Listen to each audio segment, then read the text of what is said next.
figured it out, huh? Sorry, I didn't get much sleep last night, and apparently I'm not the only one. Sleep disorders are becoming more and more serious in the U.S. today. There's sleep centers popping up all over the place. There's even a National Sleep Foundation.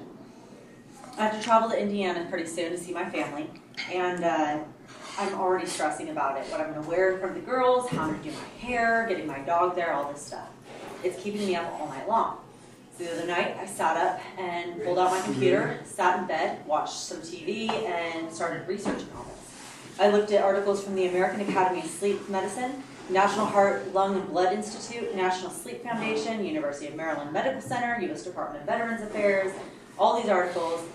And as I was reading them, I realized I was doing one of the major things that they say not to do in order to get a good night's sleep. I was watching TV and using my computer in bed. I'll explain why you should get out of bed and why you to use your computer or TV, and why you only go to bed when you're actually ready to sleep. First things first, the difference between insomnia and a bad night of sleep. Normally a bad night of sleep for me is my dog nudging my arm at 2 in the morning and asking me to go outside, or my roommate coming in and slamming doors. Insomnia is not just a bad night of sleep. The National Heart, Lung, and Blood Institute explains that insomnia can be caused by stress or a traumatic event. Acute insomnia is anywhere from a couple days to a couple weeks. Anything that's weeks to longer, months to longer, is going to be more chronic insomnia, something that's caused by medication, by sleep disorders like night terrors, or some kind of medical condition.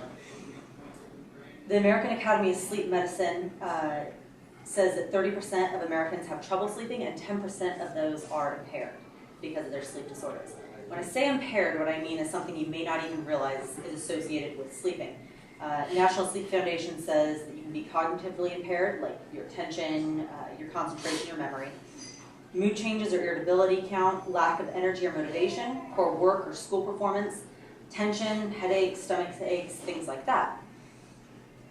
As you'll see on this poster, there are other things that are also caused by that. It's not just forgetfulness and irritability. It's also things like you can increase the chances of obesity, stroke, diabetes, and chronic heart disease by anywhere from 20 to 30%. And that all sounds absolutely terrible, so what can you do about it?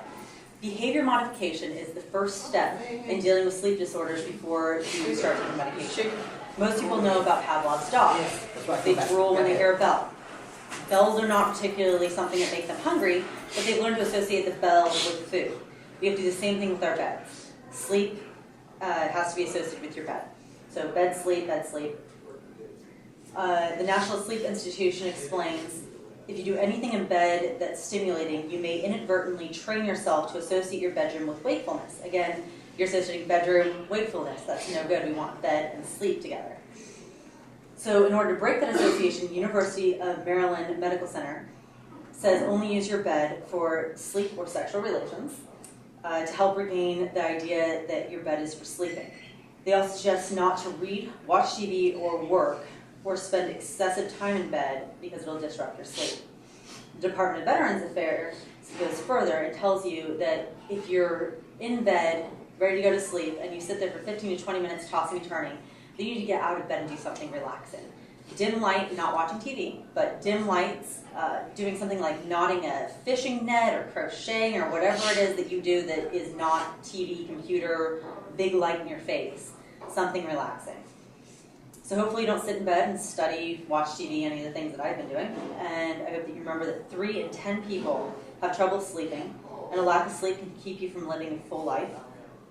It also may contribute to major health issues. You need to try to associate your bed with sleep or sexual relationships only to improve your chances of a good night's sleep. So my challenge is, over the next 2 weeks, if you guys want to try this, you can take a log, and every time you get into bed, write down the time. Anytime you wake up, write your time down, and see if over 2 weeks' time you can improve your sleep habits just by doing one thing in bed, sleeping. Thanks for your time. Right. That's right. Okay, way to go. Good. Very good. Very good.